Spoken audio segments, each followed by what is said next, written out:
bienvenue sur Antipopcast, j'espère que vous allez bien. Aujourd'hui on se retrouve, qui dit mercredi dit Antipopcast, donc on se retrouve toujours avec Will.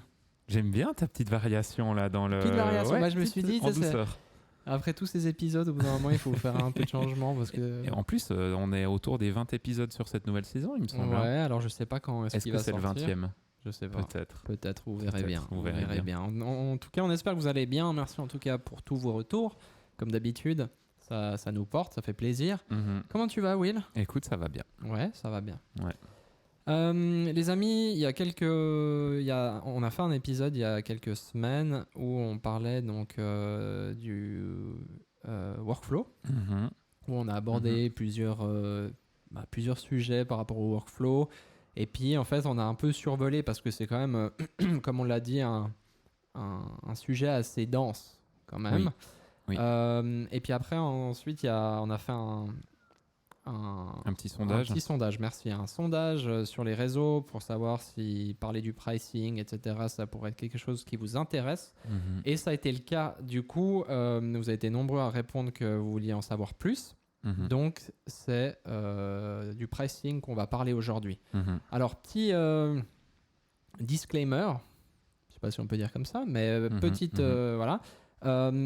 Nous, comme vous le savez, on ne prétend pas du tout avoir la science infuse. Là, les infos qu'on va vous donner, c'est nous, comment on a évolué, comment on travaille, notre façon de penser. Ça ne veut pas dire que tout est juste. Ou, voilà, c'est aussi, prenez les infos qu'on vous donne et puis faites-vous aussi votre propre opinion. C'est important. Et puis, ça ne veut pas dire que si nous, on fait comme ça, que vous devez faire pareil. Hein. Ça, c'est vraiment important de savoir ça. Voilà. Ouais, et puis c'est quelque chose qui est en constante évolution aussi dans notre entreprise. Exactement. Régulièrement et même presque, c'est pas à chaque offre parce qu'il y en a quand même qui reviennent et qui sont faciles à faire. Mais souvent, quand on a une offre un peu plus compliquée à réaliser, on se repose des questions sur notre politique de tarifs, qu'est-ce qu'on facture, qu'est-ce qu'on ne facture pas, qu'est-ce qu'on inclut dans les lignes. Enfin voilà, c'est quelque chose qui est constamment en mouvement. Quand on devient aussi un expert dans un certain domaine, on peut se permettre de le vendre potentiellement un peu plus cher. Enfin, voilà. Ouais. Donc, c'est quelque chose qui est toujours en évolution et qui doit le rester, je pense. Oui. Une remise en question constante, parce que le prix n'est pas fixe. C'est ça. Dans le temps. Et puis aujourd'hui, donc, on va parler d'argent. C'est un gros topic. Ouais. Donc, accrochez-vous bien. Accrochez vos ceintures. Will, moi, ma première question, c'est que toi, tu as passé beaucoup de temps en indépendant avant de créer l'agence Mouto. Comment tu as fait pour te placer, toujours au niveau du pricing, comment tu as fait pour te placer sur le marché avec tes prix en étant indépendant? Alors, accrochez votre ceinture, je vous emmène dans ma machine à voyager dans le temps en 2008. Ah ouais, ça date, hein. Premier taf que je fais, payé par une machine à café Nespresso. Voilà. Ça, c'est le grand départ de l'aventure. C'est un troc, en fait. C'est un troc. Voilà, parce qu'à l'ancienne, en 2008, l'argent n'existait pas. Tu vois, C'était des écus, on troquait. Donc, j'ai troqué une chèvre contre un appareil photo. C'est bien. Puis, ma femme contre un chameau. Non, je vais arrêter, désolé. Non, on m'a appelé pour un premier taf où on m'a proposé une machine à café Nespresso. Du coup, je me suis dit, go, j'aime bien le café, on y va. Mais ça, je l'ai déjà raconté dans un épisode précédent sur comment je suis devenu indépendant, je crois. Ouais. Donc voilà, et puis ensuite, c'est posé la question, le client a bien aimé les photos. Comment est-ce qu'on fait à partir de maintenant? Est-ce que tu peux nous faire des factures? Oui, bien sûr, mais maintenant, quels sont mes tarifs? Et la grosse question, combien je me vends? Sachant qu'à l'époque, j'étais un jeune photographe qui faisait de la photo par passion, c'était pas mon but de devenir un professionnel au sens d'en faire mon métier unique. Donc à cette période-là, je m'étais dit, on est en Suisse, j'estime qu'une heure de mon travail me prend 1-2 heures de retouche à peu près, une heure de shoot. Donc je crois que j'avais vendu ça 80 balles à l'époque, donc 80 francs pour 1 heure de shoot, inclus la retouche. Mon déplacement à Lausanne depuis Montreux. Tout. Bénévole, quoi. Bénévole. Donc, il faut se dire que je bossais à peu près à 30 et quelques balles de l'heure, du coup, si on compte 3 heures, voire beaucoup moins si on compte le temps de déplacement. Mais ça, tu avais fait une auto-estimation? Mais en fait, sincèrement, je me rappelle plus sur quoi je m'étais basé pour me dire ça vaut ce prix-là. Tu vois. Enfin, je m'étais dit à l'époque, bon ben voilà, ah oui, je m'étais sûrement dit, un mécano c'est 150 balles de l'heure, tu vois, ou un truc du genre. Ah ouais, du coup, tu t'es calqué sur tes anciens jobs. C'est ça, je sais pas. Enfin voilà, bref, je suis parti d'un tarif de base en me disant, ben voilà, ça vaut tant. Le client m'a répondu en me disant, ça va pour toi si on dit 100 francs de l'heure? Donc déjà là, tu sais que t'as foiré en fait. Ah ouais. Parce qu'en fait, si tu dis 80 et puis qu'il dit, allez, on fait 100, c'est que vraiment... Genre, ils ont de la peine pour toi. Genre, ils ont de la peine pour toi, ouais. Ouais. Alors, très bien. Pour commencer, c'est très bien. Moi, il y a une phrase qui m'a beaucoup marqué d'un collègue photographe, Michael Ferrir, qui disait, en fait, c'est beaucoup plus simple de monter ses tarifs que de les descendre. Ouais. Et puis, ça, c'est un truc un peu... T'es genre, what? Ouais. Et vraiment, c'est une phrase que j'essaye toujours d'intégrer et j'arrive toujours pas à vraiment la comprendre, finalement. Je pense que c'est dans la vente, c'est aussi quelque chose que tu as déjà entendu, en fait. Mais c'est perçu par le client quand tu augmentes tes tarifs. Alors, c'est peut-être pas forcément agréable, mais comme une augmentation de la qualité, comme Voilà. tu es de plus en plus prestigieux, etc., etc. Donc, c'est facile de commencer bas, parce que après, tu montes gentiment. Mais c'est toujours un peu cette question, là c'est un peu plus global, mais cette question financière quand même est toujours un peu, c'est sur un peu un fil rouge, enfin un fil où si tu es trop bas, bah, comme tu parlais de la qualité, si tu es trop bas, bah, en fait du coup ça montre que c'est pas hyper qualitatif ou que tu es quelqu'un qui débute, du coup bah, tu dois te faire tes armes et c'est tout à fait ok, mais le problème c'est que face à certains clients, bah, c'est un gage de non-qualité, c'est ça. de manque de qualité, et puis à contrario si tu es trop haut, alors pour certains clients, ça va être là, ah ouais, le gars, il pèse. S'il assume d'avoir ces prix-là, c'est que le gars, il pèse. Mais aussi, ça peut être vu en mode, mais lui, il se prend pour qui? Bah c'est ça. Et puis en fait, ça dépend où on en est dans son stade au niveau de ce qu'on peut fournir comme qualité globale dans le workflow. Pas uniquement la qualité de l'image, mais le contact avec le client. Ce qu'on disait dans le podcast sur les workflows, tout compte. La manière dont on s'exprime, dont on va venir habiller, dont la vitesse à laquelle on répond aux mails, etc., etc. Toutes ces choses font partie du prix qu'on pose. C'est intéressant ce que tu dis. Parce que quand tu vas chez Hermès t'acheter un petit foulard, et ben tu as un service qui est tout autre que si tu vas chez H&M. Ouais.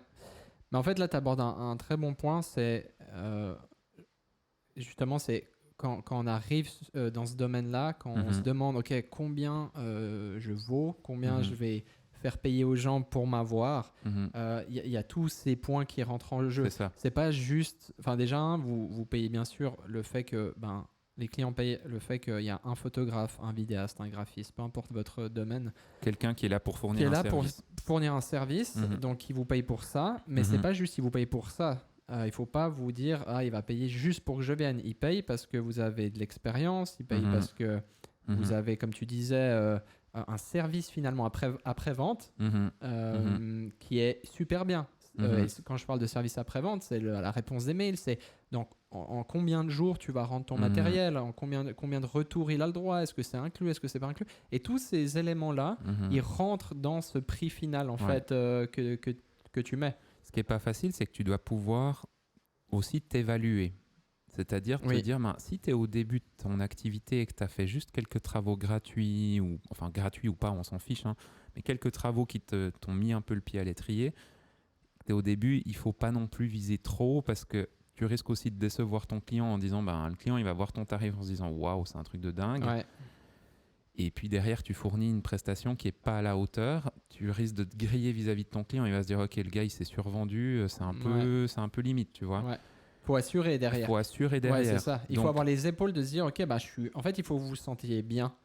Dans le sens que vous savez que ce prix-là, vous allez être bien dans vos baskets et vous n'allez pas avoir honte parce que c'est trop haut.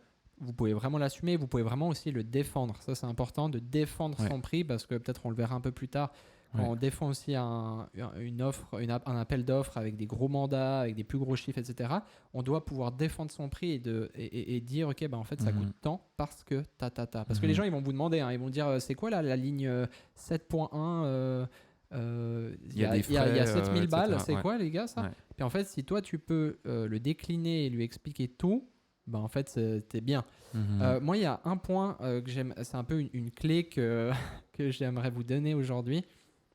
C'est un truc un peu que je sais pas si beaucoup de gens connaissent ça, Mais en fait, comment vous évaluez sur le domaine concrètement? Parce que nous, on ne peut pas vous dire, on voit votre travail, on ne peut pas vous dire, vous valez 150 balles de l'heure ou vous valez 120. Non, c'est pas comme ça. Par contre, ce que vous pouvez faire, que vous soyez indépendant, une agence, peu importe où vous vous situez, vous allez regarder dans votre région d'autres entreprises ou d'autres indépendants qui sont à peu près à votre niveau, que vous estimez à peu près à votre niveau ou à peu près dans les mêmes services ou en tout cas des services que vous voulez proposer. Et en fait, vous faites avec des faux mails, vous allez demander vous allez demander une offre. Alors, il faut que ça soit un minimum crédit parce que sinon, tu le vois. Mais tu vois, tu t'arrives et puis tu demandes chaque fois la même offre. Tu dis, j'aimerais par exemple en vidéo une interview d'1 minute pour les réseaux sociaux, pour machin et tout. Tu fais un peu un schéma d'offres, enfin de demande d'offres. Tu envoies ça à différentes personnes qui sont à peu près dans ta zone à toi. Et ensuite, tu regardes les offres qui reviennent. Tu regardes les conditions générales, tu regardes ce que tu as le droit, le prix qu'ils donnent, est-ce qu'ils font payer à l'heure, est-ce qu'ils font payer au forfait, etc. Et puis en fait, en ayant récupéré à peu près, 3 à 5 offres, en fait, ça va déjà te donner un peu un peu un barème, de où tu peux te situer. Il y aura des gens qui vont être hyper hauts, d'autres hyper bas. Puis après, tu dois te définir et tu dois pointer un peu où est-ce que tu vas aller. Et tu verras que dans ces offres, ce qui est assez cool, c'est que tout d'un coup, tu vas dire « Ah, mais en fait, cet indépendant ou cette agence, il facture ça comme ça. Ah, ça, c'est cool. » Et du coup, tu prends ça.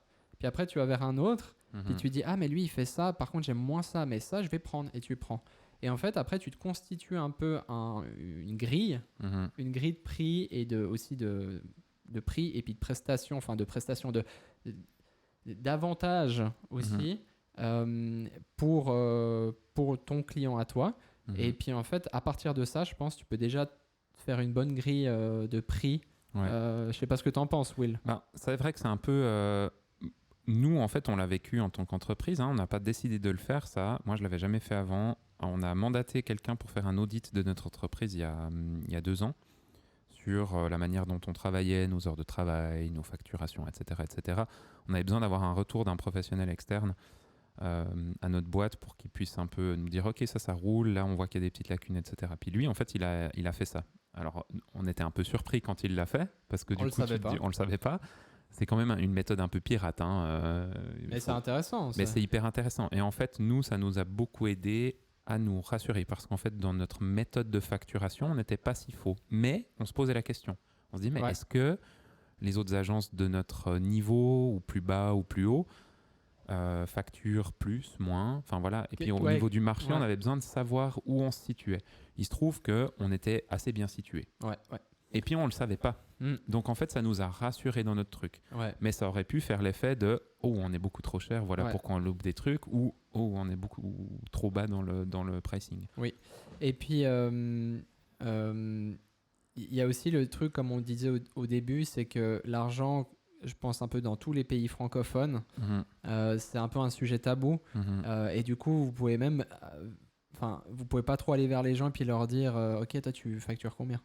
Tu vois, c'est un peu compliqué de faire ça. Donc, c'est le seul moyen de savoir combien ça facture. Il faut aller demander des offres. Et puis, du coup, tu fais des demandes d'offres comme ça. En disant ça, on va recevoir plein de mails de fausses demandes d'offres. Faites pas ça, s'il vous plaît. Donc, voilà, Non, mais complètement. Et puis... Dans cette idée aussi, je pense que quelque chose qui est à garder, c'est qu'en fait, vous avez une négociation qui est à la base d'un tarif et d'une offre, etc. Une fois que c'est validé par le client, il ne faut plus trop y penser, en fait. C'est une première négociation, mais ensuite, il y a un accord qui est établi entre vous et votre client sur l'échange vos temps. Donc voilà, eux, ils doivent vous fournir tant d'argent. Vous allez devoir fournir une prestation. Donc, une fois que c'est validé, vous faites votre prestation. Et entre guillemets, quand vous faites votre prestation, il ne faut pas forcément penser à l'argent, ni penser à... Enfin voilà, ça a été négocié, ça a été validé, donc c'est bon. Voilà. Si c'est frustrant comme montant parce que c'est trop bas, dites-vous, la prochaine fois, je ferai différemment. Par contre, ça faisait partie des négociations, ça ne doit pas impacter votre travail. Dans le sens frustration, je n'ai pas demandé assez cher, ni dans le sens... ouh là là, j'ai demandé tellement cher, j'espère que je vais assurer. Ouais. Et vraiment, je pense que c'est quelque chose d'hyper important à séparer. Il y a la partie négociation, tarification, puis ensuite il y a la partie de votre travail où ben voilà, le but c'est de le faire toujours le mieux qu'on peut et de pas se mettre la pression ou être frustré. Ouais. Bah, c'est vraiment un truc qu'on avait abordé dans l'autre épisode où on parlait du workflow, que bah, bien sûr pour être professionnel, il y a cette partie où vous êtes doué dans votre domaine, vous faites des belles images, etc. Il y a vraiment, si vous voulez travailler dans ce domaine-là, il y a quand même toute une partie, comme tu parlais, d'administratif, financier, enfin tous ces points-là. Après, il y a des gens qui arrivent à s'entourer d'autres personnes qui les aident pour ça parce que c'est pas du tout le domaine. Après, je trouve que c'est pas non plus trop compliqué. Je pense que chacun peut avoir les épaules pour réussir à faire du pricing correctement sans trembler, quoi. Pour partir sur du concret encore, pour vous donner un peu des chiffres et une méthodologie que nous on a appliquée, donc j'ai parlé du début où j'étais à 80 balles de l'heure, assez rapidement quand même. Les années qui ont suivi, je suis monté à 200 francs par heure de shoot. Pourquoi ? Parce que en Suisse, on a une association de photographes qui n'est pas très active et pas très utile, je trouve, mais bref, qui donne des tarifs un peu standards, on va dire, qui fixe qu'un photographe devrait facturer entre 1400 et 4000 francs une journée de travail, ce qui est un barème tellement large que franchement, ça ne veut rien dire. Donc moi, je m'étais dit, ok, je prends une base de 1600 francs par jour, 8 heures de travail par jour, je divise ça par 8, ça veut me dire que ça me fait 200 francs de l'heure. Ce que j'ai fait, c'est en me disant, ben voilà, je voulais avoir de la transparence vis-à-vis du client, donc je lui facturais les heures où il me voyait travailler et puis était inclus la retouche de ses fichiers. C'est-à-dire que je facturais 200 francs pour venir 1 heure, 600 francs pour venir 3 heures, et ensuite, il m'avait vu sur ces heures. Moi, ça me rassurait. Je facturais pas la retouche parce que j'avais peur. J'avais pas séparé mon prix en des heures de shoot et des heures de retouche. Parce que j'avais peur qu'ils me disent ouais, mais est-ce que tu as passé vraiment 4 heures à retoucher, tu vois. Bien sûr. Donc moi, ma manière de faire, c'était ça pour me rassurer. Et puis du coup, je facturais ça, je faisais mes heures derrière. Des fois, je gagnais un petit peu du temps sur ma retouche. Des fois, je perdais du temps parce que c'était des travaux plus compliqués. J'ai fait comme ça pendant un moment. Mais ça s'équilibrait du coup. Ça s'équilibrait. Après, ça allait parce que j'étais indépendant. Mais vous dire que voilà, un tarif, admettons que ça me prenne 1 heure de shoot, il fallait 1 heure de déplacement, il fallait 1 à 2 heures de retouche. Enfin, voilà, le contact aussi avec le client, mail, etc. Les retours. C'est-à-dire que des fois, je pouvais gagner 200 balles, c'était une journée de taf. Si on mettait tout bout à bout. Et puis en fait, en Suisse, 200 francs en une journée, tu vis pas. Quand tu es indépendant, quand tu payes tes charges, tu as une bonne partie qui part pour l'AVS, etc. Et je pense qu'en France, c'est même encore pire. En fait, c'est des tarifs qui suffisaient vraiment pas. Alors, seul comme indépendant, j'étais encore étudiant à l'époque de mon ancien boulot, donc ça allait. Puis assez vite, j'ai dû augmenter ce tarif. Chaque fois que j'ai augmenté de tarif, il y a eu des clients qui ont arrêté de travailler avec moi. Parce qu'en fait, j'étais plus dans la même catégorie. Et puis, c'est OK.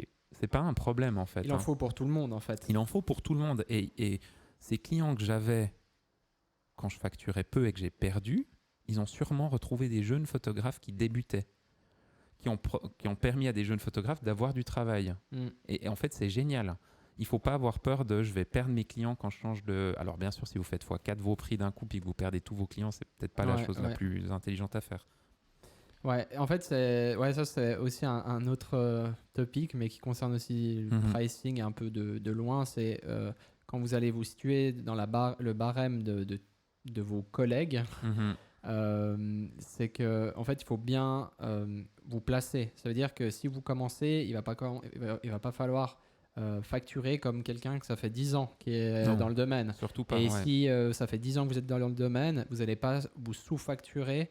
Voilà, parce que comme disait Meifa, une grande réalisatrice qu'on a eue dans un podcast, allez voir si vous n'avez pas vu. Salut Meifa si tu nous regardes. Où elle disait, mais en fait, ça vaut pas la…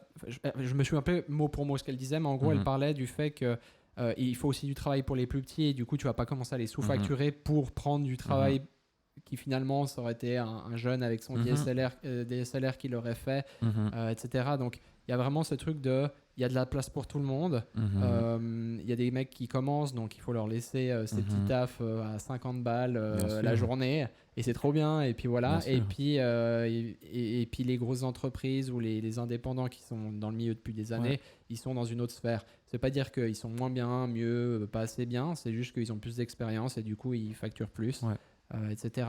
Tu as parlé d'un truc intéressant, Will. Là, chaque fois que tu parlais de tes prix, tu parlais par heure. Ouais. Et ça, c'est quand même un gros topic. C'est que on nous a quand même pas mal de fois demandé, des potes qui voulaient se lancer ou comme ça, ils nous disaient, mais en fait, vous facturez par heure, est-ce que vous facturez par forfait? Donc ça, c'est aussi un gros topic. Je dirais qu'il n'y a pas de bien ou de moins bien. Maintenant, nous, la façon dont on le fait, c'est par heure. Alors, là aussi, moi, ce qui me rassure et ce qui me plaît comme manière de travailler, déjà, c'est de facturer une fois que le travail est fini. Ouais, alors oui. Parce que j'aime pas faire un travail qui a déjà été payé. C'est con, hein. C'est pas que l'argent est mon moteur, mais en fait, si ça a déjà été payé, etc., c'est le fait que pour moi, quand c'est payé, c'est que j'ai délivré tout ce que je devais délivrer, c'est fini, le client est content, il me paye. C'est un peu le schéma traditionnel, en mode tu vas à la Migros, t'achètes ton lait et t'as ton lait. C'est ça. Je lui ai fait sa prod, je lui ai fait son truc, il est satisfait, on s'est remercié, blablabla. Je reçois l'argent sur mon compte, ça boucle le truc. Et en fait, moi, c'est une manière qui me plaît bien, tout comme facturer à l'heure, parce que je sais que j'ai passé tant d'heures et que ces heures sont facturées. C'est ma manière de faire.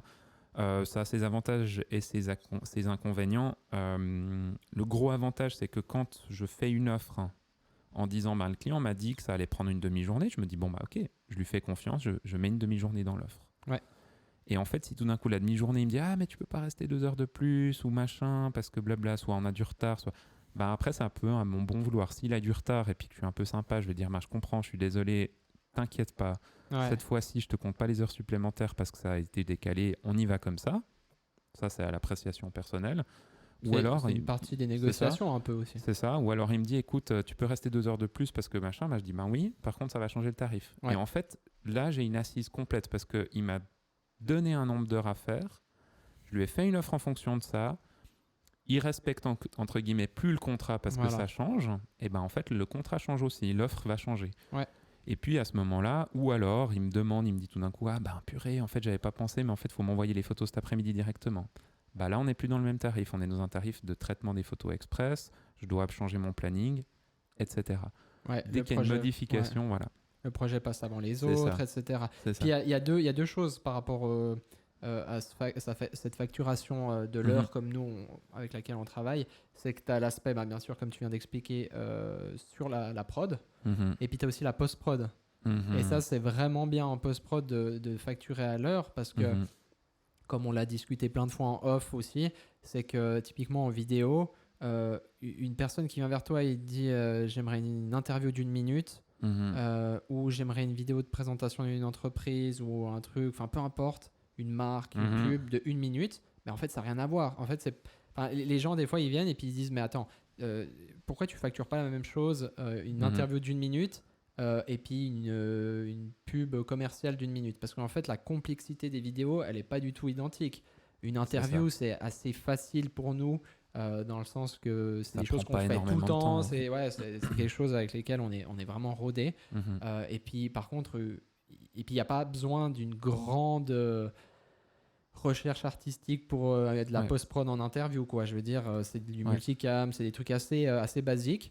Par contre, je sais pas, tu fais une pub pour Nike, elle dure 1 minute, là, ça n'a rien à voir. Donc, tu peux pas te dire, enfin, moi, je vous encourage pas à facturer selon la durée, par exemple, d'une vidéo. C'est pas genre, je fais une vidéo d'1 minute 30, mes vidéos en dessous de 2 minutes, c'est 1000 balles. Ou mes vidéos en dessous de 2 minutes, c'est 3000. Enfin, tu vois, faut pas le facturer comme ça. Il faut que vous estimiez quand vous recevez l'offre la complexité. Oui, peut-être ça va vous prendre qu'une demi-journée de shoot parce que à filmer c'est rapide. Donc là, vous marquez votre demi-journée avec vos heures. Par contre, en post-prod, des fois, ça va prendre 3 jours parce qu'en fait, c'est méga complexe et qu'il y a, voilà. Après, ça, c'est notre manière de voir les choses. Voilà, bien sûr. Le truc, c'est que nous, on facture à l'heure. Du coup, on est beaucoup sur ce genre de problématique-là. Le le fait de facturer au forfait, je le faisais un temps pour certaines choses. Je faisais des photos de recettes pour un client. Il y en avait 3 par mois. Et puis, des fois, il y en avait 12 parce que voilà, il y avait un changement, il y en avait tout d'un coup plein.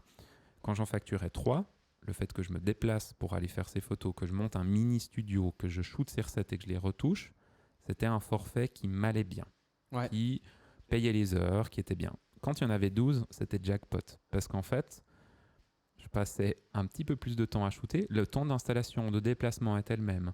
Voilà, ce qui changeait, c'était le temps de shoot, mais il changeait. C'était pas x4. Parce qu'en fait, on allait tellement vite dans la préparation des recettes que voilà, peut-être que ça me rajoutait 45 minutes de boulot. Par contre, ça me rajoutait un max de cash parce que j'étais au forfait. Ouais, bien sûr. Et du coup, oui, en post-prod, ça prenait un petit peu plus de temps et tout. Mais je faisais 12 fois le prix au lieu de 3 fois. Et ça m'avait pris pas 2 fois le temps, mais à peu près. Et du coup, là, c'était le gros avantage du forfait.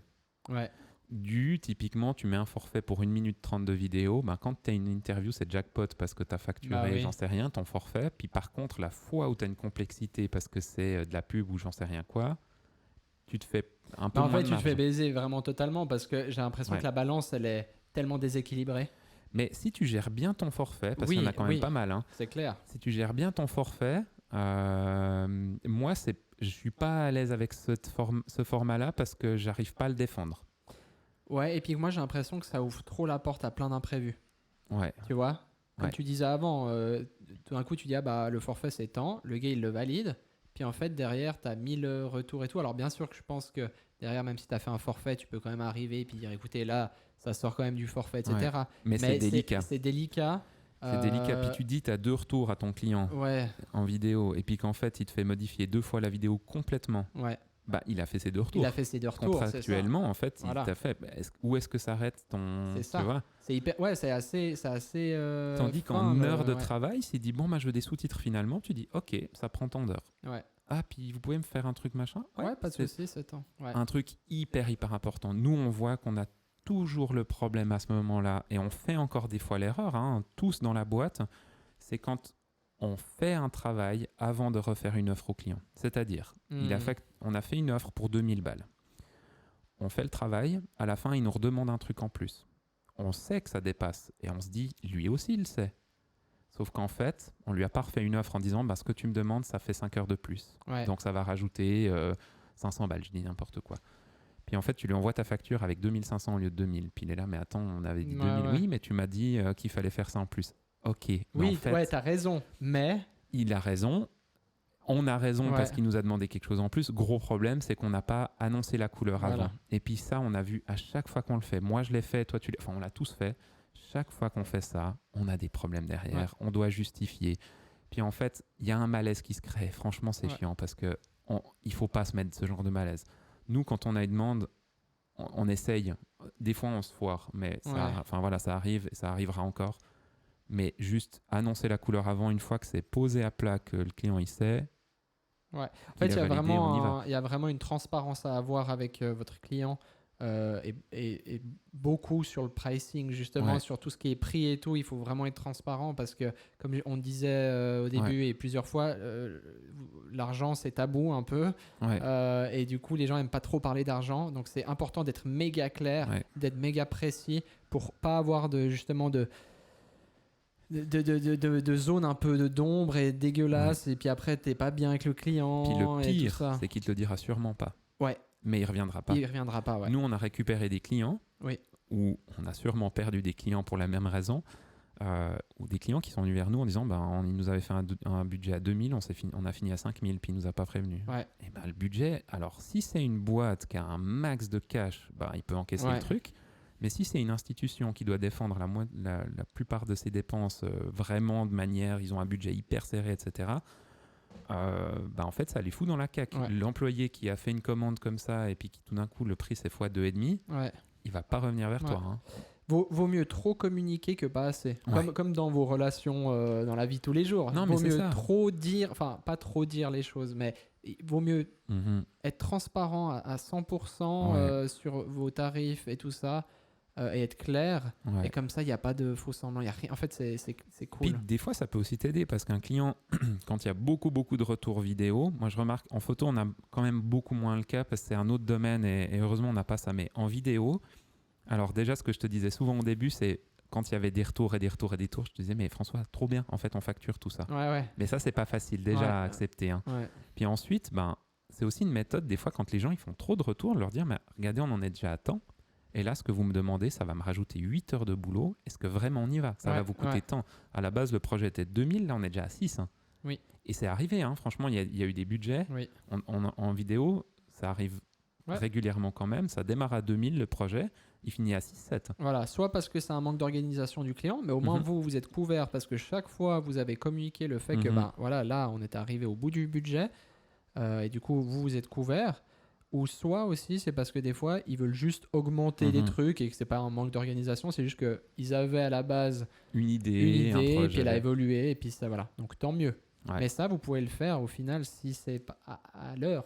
Ouais. Tu vois, parce que au forfait, je me verrais mal arriver vers le client et lui dire, mais écoute, ça c'est hors forfait. Et ce qui est dur, moi j'ai un manque de motivation quand c'est au forfait. C'est-à-dire que quand il me demande 3 fois la modification, je suis là, oh purée, mais c'est bon, on est au forfait. Enfin, et j'ai un manque de motivation. Oui. Encore une fois, c'est pas l'argent mon moteur, mais au bout d'un moment, je me dis, mais l'énergie que j'y mets vaut pas le retour financier qu'il y a. Ah ouais. Et tandis que si je suis à l'heure, je suis là, en fait, on doit faire tourner la boîte et vivre. Oui. Et je suis là, mais ok, il commande plus, je vais jamais dire non. Ouais, au bout d'un moment, oui, je vais dire non parce que si je trouve que le projet, il va trop loin et que ça fait plus sens. Quand on est passé d'un 2000 balles à la base à 10 000 alors que franchement la vidéo devient moins bien, parce que des fois c'est le cas aussi. Hein. Ça, en fait là c'est aussi de dire au client, écoutez là franchement je pense qu'on se gourre un peu. Quoi. Comme tu dis, on ne court pas après l'argent. C'est sûr que ça fait plaisir quand tu as plein de retours et qu'un budget de 2000 se transforme en 10. Mais il y a aussi une éthique à garder. Il faut vous respecter vous-même aussi par rapport, parce qu'à la base, vous êtes quand même des artistes. Et je pense que oui, c'est bien l'argent, dans le sens ça vous fait manger à la fin du mois. Mais il faut quand même conserver cette éthique et pas partir dans un truc un peu malsain où vous êtes que à propos de l'argent. C'est important de se dire aussi au bout d'un moment, écoutez, là, moi, je vous conseille de ne pas faire ce choix de remettre 2000 balles pour ça. Enfin, des fois, de conseiller aussi le client. Parce qu'après, nous, on a déjà eu le cas où on conseille le client. Donc, ça veut dire que peut-être vous perdez 2000 balles parce que le client ne va pas prendre cette décision. Mais au final, derrière, il va vous rappeler parce que vous avez été honnête avec et qu'il voit que vous ne courez pas après l'argent, mais que vous avez vraiment une conscience professionnelle, une conscience de ce qui est beau et ce qui se fait ou ne se fait pas. Ouais. Ça, c'est aussi hyper important. C'est pas un tunnel en mode avec un dollar au bout du tunnel, quoi. Après, il y a un truc que je voulais aussi aborder qui me fait un peu rire aussi dans ce milieu-là. Et là, on parle plutôt du moment où vous êtes un photographe, un vidéaste accompli, qui avait de l'expérience, etc. Et puis que vous commencez à toucher à des projets un petit peu plus gros. Plus gros, ça ne veut pas dire 50 000 balles. Ça dépend de chaque personne. Voilà. Plus gros, ça peut être 1500 francs. Parce que d'habitude, vous êtes avec des projets à 200-300 balles. Puis tout d'un coup, vous avez un truc qui est 3 fois plus que ce que vous faites d'habitude. Nous, maintenant, des projets normaux sont on va dire, entre 2000 et 10 000. Des projets normaux. Ouais. Et puis, dès qu'on passe les 15-20, qu'on va au-dessus, jusqu'à 50, etc., là, ça devient quand même des gros projets pour la taille de pas la taille de notre entreprise, mais notre... ce qu'on fait au quotidien, on va dire. Oui. Ça devient des gros projets pour nous. Pour certaines boîtes, ça commence à 50. Voilà, exactement. Donc, voilà, nous, on fait plus de commandes à des plus petits montants que certaines entreprises de notre taille qui feraient peu de commandes, mais que des gros montants. Voilà, ça, c'est un choix, on s'est positionné comme ça. Mais du moment où vous commencez à taper dans des gros budgets, il y a un phénomène qui est quand même complètement dingue, c'est qu'on n'est plus du tout dans la réalité des heures produites. Il y a des fois des trucs, des tafs qu'on a loupés parce qu'on facturait 20 000 et que le client s'était dit dans sa tête ça vaut 50. Ouais. Et du coup, on proposait 20 et on passait pour des guignols alors qu'on avait compté juste les heures. Voire même, on avait mis de la marge pour pas se faire avoir. Oui. Et il y a un phénomène quand même qui est quand le client a une certaine attente et qu'on est dans des gros budgets, c'est hyper dur de savoir ce qu'il a en tête. En fait, j'ai l'impression, je pourrais pas te dire quel montant, mais il y a un montant où on arrive, où en fait, tu rentres dans un nouveau monde. Tu pousses une porte et là, les codes sont un peu changés. Et puis, c'est qui tout double. Ouais, c'est ça, c'est qu'une entreprise va être là, ok, dans sa tête, elle pensait 20 000. Ouais. Donc toi, tu as 20 000, donc super. Ouais. Et puis une autre, elle va être là, comme tu disais, mais les gars, c'est des guignols. Mais ça rejoint en fait aussi un des points qu'on a noté pour ce podcast, c'est ta créativité, ton expérience, tout ça, a-t-elle un prix? Et c'est ça aussi, c'est que là, depuis le début, on vous parle de on fait tant d'heures, ça coûte ça. Donc ça, c'est une bonne chose. Mais il faut aussi compter dans ce prix-là que c'est pas juste vous déclencher un bouton. C'est pas juste vous allez monter une light. C'est pas juste voilà. Il y a tout un truc invisible. Enfin invisible et visible finalement qui vont payer, que le client va payer. C'est ton expérience. C'est l'expérience. C'est votre patte à vous en fait. C'est ça, c'est que on est tous dans le même domaine. Il y a plein qui nous écoutent, qui nous regardent, qui sont dans le même domaine que nous, mais finalement vous êtes unique. William est unique, je suis unique, chaque personne est unique et a son excellence propre. Et du coup, ça, vous devez le facturer finalement. Parce que dans 10 ans, vous pourrez facturer plus. Là, on revient à la discussion du début, mais vous pourrez facturer plus parce que vous avez une meilleure expérience. Parce que aussi, vous êtes plus reconnu finalement dans ce que vous faites. Les gens vous veulent parce que c'est votre patte à vous. En fait, il y a un prix à ça. Et puis, il ne faut pas avoir peur de ça. Alors, il faut y aller mollo. C'est un peu de l'expérimentation aussi. Des fois, franchement, on fait des offres, nous, où on se dit, OK, là, c'est un peu un sujet qui est hors de ce qu'on fait d'habitude. Quand on fait des shoots de portraits, quand on fait des interviews, des choses comme ça, c'est des choses qu'on fait très régulièrement dans notre métier. On sait on sait les tarifer hyper juste. Franchement, quand on fait une offre, on est toujours à peu près à ce qu'il y avait demandé à la base. Puis il y a des fois des trucs, des demandes où on est là, purée, alors là, puis on place un prix. En fait, on se dit, OK, puis tout d'un coup, on commence à réfléchir à l'offre, on se dit, mais attends, mais si tout d'un coup, il nous demande, c'est bien beau son projet, mais je suis sûr que tout d'un coup, il va nous demander d'aller à 4 heures de route pour faire son truc. Puis en fait, il faut un peu anticiper ça. Tu te dis, OK, mais alors si on inclut ça, ça veut dire qu'il faut rajouter 800 balles ici, il faut qu'on rajoute encore ici. Du coup, tu te dis, on approche des 10 000. Puis tu es là, est-ce qu'il ne faudrait pas qu'on mette une marge de 10-20% pour au cas où il y a encore des demandes Mais du coup, tu te retrouves à 12. Est-ce que tu n'es pas trop haut? Ce serait bien de rester en dessous de 10. Mais ça, en fait, c'est hyper intéressant ce que tu dis parce que ça revient sur le fait de la communication qu'on discutait avant, où c'est tellement important de communiquer. C'est pas parce que le client vous appelle ou vous envoie un mail en mode « j'aimerais une offre pour ça » que vous devez direct, le mail d'après, envoyer une offre. Ce qui est important, c'est que tant que vous n'êtes pas au clair sur exactement ce que c'est le travail, ses besoins, etc., il faut vraiment il faut pas envoyer d'offres et il faut vraiment vous informer, que ce soit par téléphone ou un meeting. Ça nous arrive aussi, on organise des rendez-vous. On a un nouveau client, il nous parle un peu de 3 projets qu'il a en tête. On l'accueille à notre agence ou on va chez eux, etc. On a une discussion avec.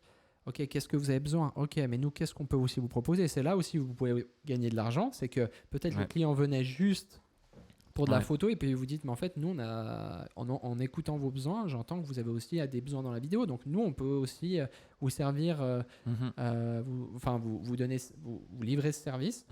Et puis là, ça devient hyper intéressant. Mais pour en venir, c'est la communication, c'est de bien cerner ce que le client veut pour être au plus juste. Et puis après, nous, ce qu'on fait souvent aussi, c'est qu'on dit, là, on vous envoie pas une offre, on vous envoie une estimation. Oui. Et ça, c'est un mot, hein. Estimation et offre. C'est un mot qui change, mais une estimation, ça veut dire que c'est pas final. Une offre, c'est en mode, ça c'est ton offre, t'acceptes pas. Une estimation, c'est en mode, en fait, c'est une estimation du projet. Suivant ce que le client nous a dit, ce qu'on en a compris. C'est ça, en fait, dans le mail, c'est vraiment suite à notre discussion, voici une estimation pour ce projet-là. Et après, tu peux même rajouter, cette offre peut être modifiée à la baisse ou à la hausse, suivant. C'est ça aussi, c'est que tu vas dire à la baisse, comme ça, le client, il est aussi bien et puis il sait que tu es quelqu'un de bien et transparent. Mais vraiment bien vous informer des besoins et après poser votre offre avec vos prix. Il y a quelque chose qui est aussi pas facile quand on se vend, vu que dans nos cultures, c'est assez tabou l'argent. En Suisse, on dit rarement son salaire, par exemple. Dans les entreprises, les gens savent normalement pas trop leur salaire entre eux. Ce qui est un peu dommage parce que ça, c'est vraiment à la faveur du patron quand les gens ne savent pas leur salaire. Ouais. C'est qu'en fait, du coup, voilà, de ne pas rendre ces choses transparentes, en fait, ça peut vite être un problème. Quand vous allez créer vos tarifs et que vous êtes seul, vous allez être dans ce côté où vous avez honte, probablement. Je pense que le 90% des gens, on va plutôt avoir de la difficulté à se vendre, on va plutôt avoir tendance à se sous-estimer. Ouais. Je dis 10% parce qu'il y a sûrement 10% qui se surestiment. Je ne sais pas les pourcentages, mais il y en a qui se surestiment. Ouais. Il faut faire hyper attention aussi à ça. Mais quand vous vous sous-estimez, et moi, c'est un peu ma tendance. J'ai commencé à 8 ans de francs de l'heure pour tout. J'ai la chance dans la boîte maintenant de bosser avec d'autres personnes qui peuvent relire les offres derrière moi, dont François, qui lui est un peu à l'opposé de moi par rapport à ça. Et on est un binôme vraiment qui fonctionne super bien quand on fait des offres, parce que François, c'est un barjot de l'offre. C'est que le mec, il dit « ouais, ça vaut 100 000 balles ». Et moi, je suis là, mais mec, dans ma tête, j'avais 1500.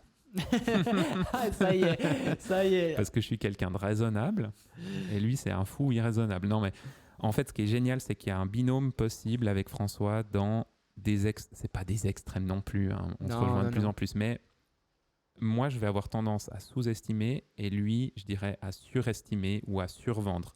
Parce que aussi, toi, tu es un vendeur à la base. Ouais. Et moi, je suis un mécano. Donc, en fait, moi, je vends mes heures. Et puis, François, il vend des produits à la base. Ouais. Il vend des choses et il doit faire des ventes additionnelles. Voilà. En fait, on a été formés de manière totalement opposée. Ouais. Moi, je fais un travail et ce travail, j'en suis fier, je le vends. Et toi, tu dois rapporter du chiffre à ta boîte. Ouais. Et je pense que et c'est génial de se rencontrer là, c'est qu'en fait, moi, ça m'aide à pousser mes trucs parce qu'il faut faire tourner la boîte.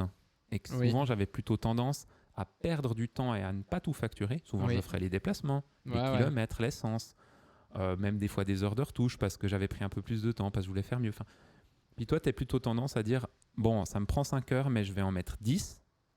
Comme ça, j'ai de la marge. Ouais, c'est vrai. Après, comme tu disais, on a un bon binôme dans le sens qu'on arrive bien...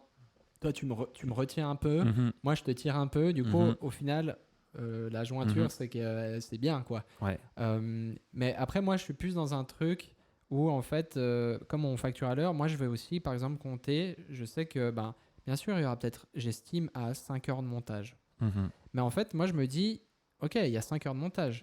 Mais dans ce montage, moi, je vais passer... Déjà, ce qu'il faut savoir, c'est que dans le montage, il ne faut pas compter... Juste quand tu montes. Juste quand vous montez. C'est pas ça quand vous comptez votre post-production. C'est pas genre juste quand vous êtes devant votre logiciel et que vous mettez des plans ensemble. C'est vraiment le moment où vous allez prendre vos SSD, vos disques, vos cartes, peu importe ce que vous utilisez. Vous allez le backup, toujours avec un workflow justement. Le backup, ça prend du temps. Ça vous prend du temps dans votre journée. Ça c'est facturable sans en avoir honte. C'est que vous prenez du temps, ça fait le transfert. Alors bien sûr, vous pouvez travailler sur d'autres trucs en même temps, donc vous n'avez pas non plus facturé 10 heures. S'il y a 8 heures de transfert vous et puis que tu regardes devant ta barre de progression comme ça. Aujourd'hui, tu vas au travail, c'était devant ta barre de progression. Voilà, c'est ça mon taf aujourd'hui. Non, pas du tout. Mais vous avez compris ce que je veux dire, c'est qu'en fait, le montage, c'est pas que logiciel de montage, vous montez, fini. Non, c'est aussi le traitement, que ce soit avec le client, et puis le traitement de cette post-production, de se dire, OK, je vais échanger des mails. Échanger des mails. Voilà. Après, il y a des gens qui travaillent de la même manière que nous au niveau des heures, qui justement le notifient en mode, voilà, il y a peut-être 4 heures de montage et 2 heures de contact client. Nous, ça nous est déjà arrivé, de gestion de projet plutôt, où on le fait. Souvent pour des gros projets, on le fait. On met de la gestion de projet. Mais souvent dans des plus petits projets, moi, je l'englobe directement dans la post-production. Donc ça comprend bien sûr ces échanges avec le client, le fait qu'on va faire des appels, le fait qu'on... Voilà. Ça, c'est tout des choses que, en fait, si vous ne le facturez pas, au final, c'est des heures. Donc peut-être ça va être 30 minutes là, 1 heure là, 30 minutes là, 1 heure là. Mais à la fin de l'année, je pense que vous avez 3 semaines non facturées. Parce qu'en fait, beaucoup plus. Voilà, beaucoup plus, exactement. Parce que vous n'avez pas compté cette gestion de projet. Alors, allez-y mollo, parce qu'il faut estimer combien ça vous prend. Et puis, bien sûr, nous, en tout cas, moi, je ne facture pas le fait quand le client demande une offre. Tu vas pas aller en fait, tu m'as demandé une offre, ça m'a pris tant de temps de faire l'offre. Du coup, non, ça fait pas partie du truc. Mais pour dire... la production comme la post-production, il y a d'autres choses qui englobent. La production aussi, il y a quand même tout un truc de les déplacements, comme tu dis. Alors nous, on compte par exemple les déplacements à part. Ils sont moins chers que les heures de prod. Exactement. Nous, on va souvent à l'étranger faire des tournages. Donc comment tu factures, tu vois, on est allé à Londres plusieurs fois. Comment tu factures? Tu vas pas lui facturer le fait que tu es en train de shooter alors que tu es en train de te déplacer. Donc là, comment tu estimes aussi tes prix de déplacement? C'est important. Enfin voilà. Il y a un truc, là, je rebondis un peu sur ce que tu disais avant, sur ce que tu racontais. Sur les heures non facturées et facturées. Nous, il y a 2 ans, on s'est dit, OK, maintenant, ce qu'on a gagné sur l'année 2021, c'était en fin d'année ou en début d'année 2022 qu'on a discuté de ça, je crois, en équipe, on s'est dit, OK, maintenant, il y a un problème, c'est qu'en fait, dans ce qu'on a gagné 2021, c'était super, ça nous fait tourner, mais maintenant, si on veut aller plus loin et pouvoir avoir des meilleures conditions de travail pour les employés, pouvoir racheter du matériel, pouvoir louer des locaux plus grands, etc., il va falloir gagner plus d'argent. On était face à vraiment un besoin, on gagnait pas assez d'argent. Et puis en fait, on s'est dit, on augmente les tarifs. Et en fait, sur le moment, ce qu'on a fait, c'est pas ça. C'est qu'on s'est dit, c'est moi qui vous ai dit plutôt, on va plutôt facturer ce qu'on fait réellement. Ouais, exactement. Parce qu'en fait, on facturait jusqu'à fin 2021. On était gentils. Il y avait tellement de trucs qu'on facturait pas. Mais tellement de trucs. Et on va pas vous donner les chiffres, mais en gros, entre 2021 et 2022, on a fait presque x2 de chiffre d'affaires. Ouais. Alors, on a eu plus de travail. Oui, on a eu plus de travail, et puis pas en abusant. Quand on dit ça, c'est pas qu'on a commencé à arnaquer les gens, pas du tout. Mais comme tu disais, nous, toi, tu es quelqu'un, justement, pire gentil à vouloir toujours arranger les gens, et du coup, c'était quand même l'ADN de notre entreprise. Et du coup, nous, mais attends, lui, ça fait 2 fois qu'il nous donne du travail, on va lui offrir les frais de déplacement, on va lui offrir ça. Je vais faire 1 heure de plus de monde. Sans offrir, mais en fait, les heures qu'on passait dessus, puis moi, je vous mettais aussi la pression en disant, j'ai facturé tant, il faut réussir à faire le montage en 2 heures. Et puis en fait, c'est pas viable. C'était pas viable. Je me souviens de ça. Et ça, c'est aussi ça c'est un bon topic. Quand on disait, il faut que vous soyez confortable vis-à-vis du client. Alors bien sûr, vous devez être confortable au niveau de... le tarif est juste. Ouais, le tarif est juste, voilà. Je trouve pas le mot, mais le tarif est juste. Mais au fait, vous devez être aussi confortable avec vous-même. C'est-à-dire que il faut pas que vous dire, attends, là, je peux le faire... ça me prendrait 5 heures, mais je suis sûr que si je me bouge les fesses, je peux le faire en 2 heures. Non, parce qu'en fait, c'est pas sain de travailler toute l'année. Et puis tu vas faire des erreurs en allant Tu vas faire trop vite, des erreurs. Travailler vite et bien, ça n'existe pas. Donc tu vas faire des erreurs. Donc c'est mieux de te mettre une marge, quitte à après baisser un peu ton offre parce que tu es honnête. Mais au moins tu te dis, là j'ai 5 heures à dispo, donc je vais prendre le temps de bien faire les choses. Bam. Et au moins, et puis ça, c'est... Alors quand tu es indépendant, tu es ton seul chef, donc tu es responsable. Si tu passes trop d'heures, pas assez, c'est ton problème. Par contre, quand tu es dans une agence, et peut-être on peut aussi partir un peu dans ce sujet-là, parce que aussi, en tant que patron, toi, William, la vision de faire une offre par rapport à tes employés, elle change aussi. C'est que toi, tu n'as pas envie d'être derrière avec un minuteur en disant à Oriane, notre monteuse, OK, en fait, là, tu as 2h35 pour monter ça. En fait, rappelle-toi, c'est vraiment ce que je faisais avant. Et c'était inconfortable et pour les employés et pour moi. Parce qu'en fait, je fonctionnais encore sur mes tarifs et mes manières de facturer en tant qu'indépendant. Parce que moi, je suis quelqu'un qui va vraiment très vite. Je vais vraiment très vite. Par contre, j'ai de la peine à être consistant dans des travaux sur des longues durées, des travaux répétitifs et tout.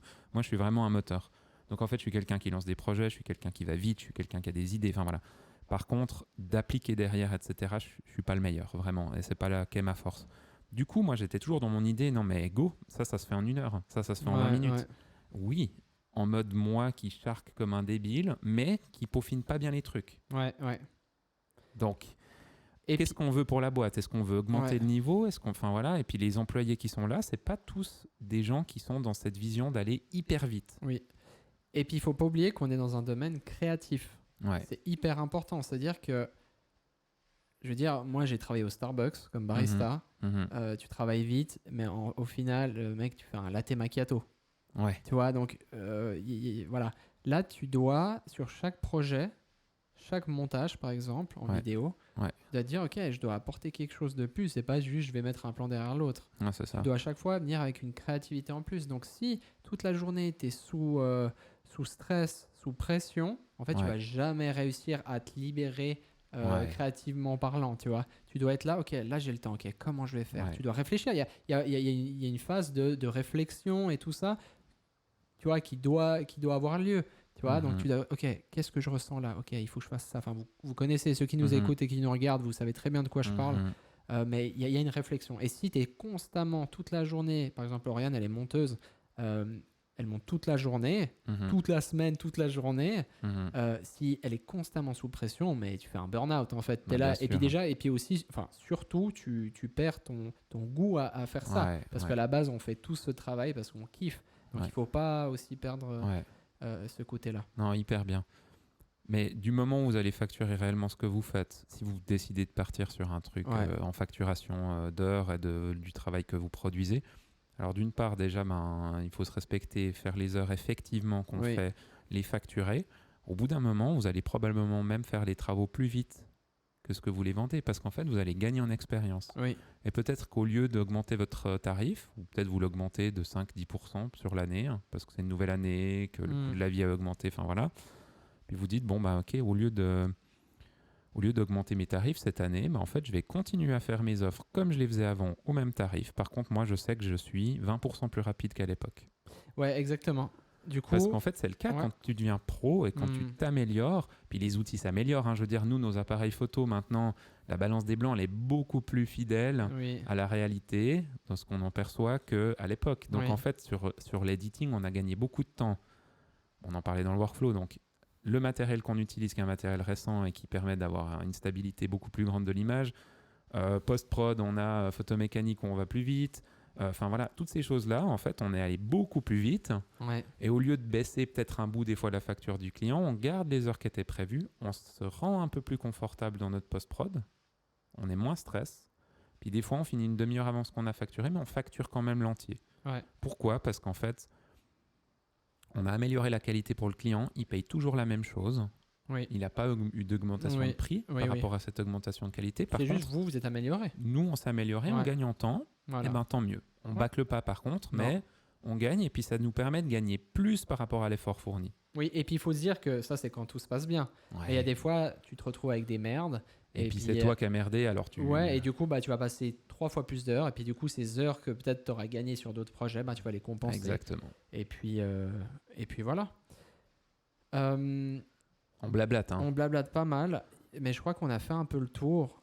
Moi, ce que je voulais dire, et si tu es d'accord, William, alors nous, comme on a dit au début, on ne prétend pas du tout être des experts dans ce domaine, mais on a quand même une certaine expérience maintenant là-dedans. On fait des offres quasiment tous les jours. Du coup, n'hésitez pas à nous contacter, c'était OK, Will, aussi. Si vous voulez, alors on n'est pas on va pas faire du consulting ou quoi, mais si vous voulez nous envoyer un peu, vous dites je sais pas trop comment, enfin vous commencez, vous débutez, vous êtes là, je sais pas trop comment facturer, qu'est-ce que vous pensez de ça et tout. Nous on est heureux de pouvoir vous aider, on peut s'appeler, Après il y a des marchés qu'on connaît, des marchés qu'on connaît pas. Exactement, voilà, mais après il y a connaît les milieux des entreprises surtout. Après, on peut quand même vous donner une base. Et puis voilà, donc n'hésitez pas à nous contacter sur les réseaux ou personnellement. On se fera un plaisir de discuter de ça avec vous, quoi.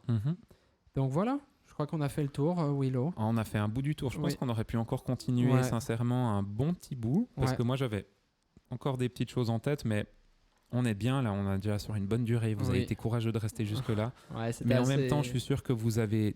Si c'est votre métier, vous aurez des clés de réflexion, même si vous êtes déjà bien établi.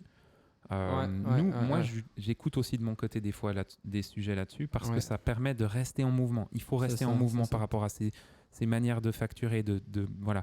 Puis du moment où vous en vivez, que ça tourne, que machin, c'est cool, mais restez quand même à l'affût, quoi. Merci William. Merci François. François. C'était vraiment intéressant tout ça. Et puis merci à vous.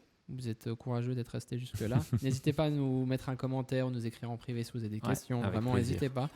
Et puis, on se retrouve la semaine prochaine pour un nouvel épisode. Portez-vous bien. Ciao. Ciao.